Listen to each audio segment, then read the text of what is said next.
So here we have the Mini Cooper 5-door hatchback on a 19 plate. I'm going to start off by showing you around the outside of the car, and then we'll hop in and run through some controls on the inside. But from the outside you can see it's a 5-door car with alloy wheels and the black roof to match the black mirror caps. We'll start off inside the boot and then work our way around the rest of the car from there. As we approach the boot, you can see we have reversing sensors, plenty of boot space as well, along with the 60/40 split folding rear seat. This is the full size of the boot. We do have a tray section you can fold down, as you can see just there. Okay, we're just going to work our way back round to the front of the car, and then we'll hop in and run through some controls on the inside. But now that we've done a full circle of it, you can see it's in excellent condition the whole way round. Just briefly before we climb in, I think that's what we're seeing the interior from this exterior point of view. You get half leather seats. There's plenty to run through on the dashboard, so let's hop in and we'll do that right now. Okay, now that we're inside the car, we're going to start with the dials. On the left hand side there, we've got the rev counter.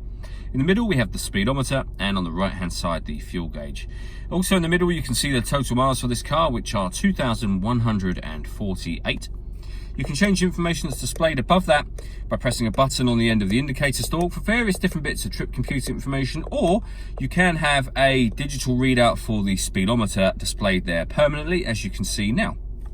If we back out to the steering wheel, on the left hand side we have a speed limiter, and on the right hand side stereo and phone controls, including voice activation for your phone.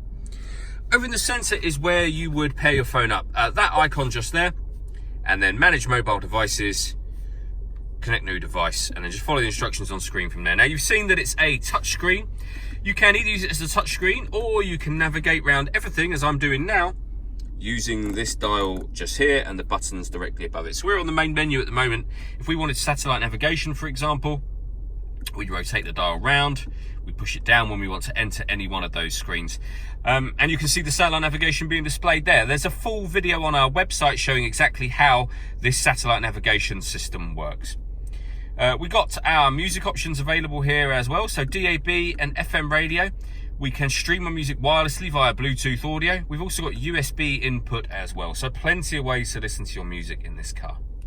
Beneath that, we have dual zone climate control. So you can adjust the driver and passenger temperatures, the fan speed up, and of course down from here.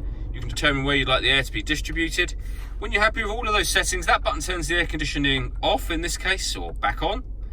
Or you can recirculate the air that's in the car by hitting that button just there. If we hit auto, what that will then do is take full charge of the direction of the air and the fan speed in order that it maintains the temperature that you've set just here. And you can override that simply by pressing the auto button again. We've also got heated driver and passenger seats, both with 3 different heat settings on each. And then beneath that, we have these buttons here. So this one turns off the traction control. This one starts and stops the engine.